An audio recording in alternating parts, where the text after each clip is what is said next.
Are big changes coming to NBC's late-night lineup? Despite wide appeal among middle Americans and his dominance in the ratings, network executives reportedly are getting ready to replace Tonight Show host Jay Leno. Here we go again, this time with the network's emerging star Jimmy Fallon. Many critics say Fallon will be less likely to give politicians from both sides of the aisle a fair shake.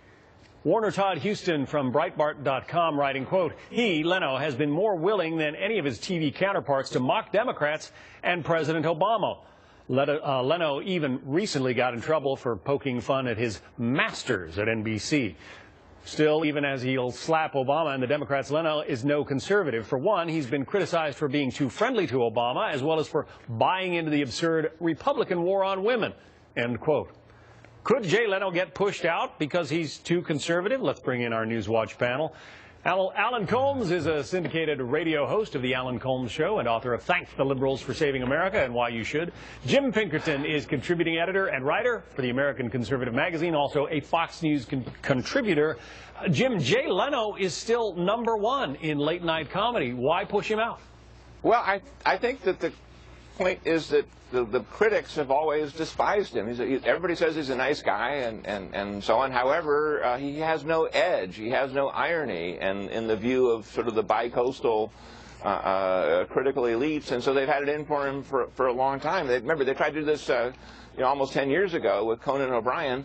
I think and it blew up in NBC's face. I think this will also blow up in NBC's face, but it'll make the critics happy at least. Alan, is he a guy who appeals to middle America? Sure. And that's wrong for the West Coast and the East Coast, powers that be, the masters? There's nothing wrong with that. There's nothing wrong with appealing to mid-America. He's been #1 for 20 years. Yes, and it's not about, we want to go after a guy who appeals to conservatives. Not everything in life is a left-right issue. This has everything to do with Jimmy Kimmel on ABC at 11:30 appealing to a younger demographic, and NBC attempting as well to get a younger demographic. This is not some kind of conspiracy because Jay Leno, in your open, you talked about how he was both offending Obama lovers and Obama haters. So obviously he's doing his job, but this is about demographics. That's all it's about. Well, Jimmy Fallon, for his part, has made some controversial moves. It's like back in November of 11, when he introduced Tea Party favorite Michelle Bachmann, the congresswoman from Minnesota, and his band deliberately played a song called Lying, and the next two words describe a donkey and a female dog, neither one of which very flattering in their own right, and when you get to the slang that they imply, even worse. Fallon had to apologize as a result of that, but if that's the view, Alan, of conservatives on that show, it does say something, doesn't it? I don't think the band choosing an intro song, clearly it was wrong to do. There was an apology. I don't know that Fallon had anything to do with that. And that one example does not portend that Jimmy Fallon is some poor left-wing liberal and this is some kind of conspiracy to get rid of a guy who appeals to liberals and not conservatives or vice versa. This is not anything to do with liberals or conservatives. It's about NBC deciding where it needs to go for the future in terms of attracting a demographic it wants. That's what it's about. I actually agree with Alan on it. It's not really a liberal conservative thing. I think that Fallon did stake out a little bit of left-wing territory with the attack on Mrs. Bachmann, which I really doubt was an accident.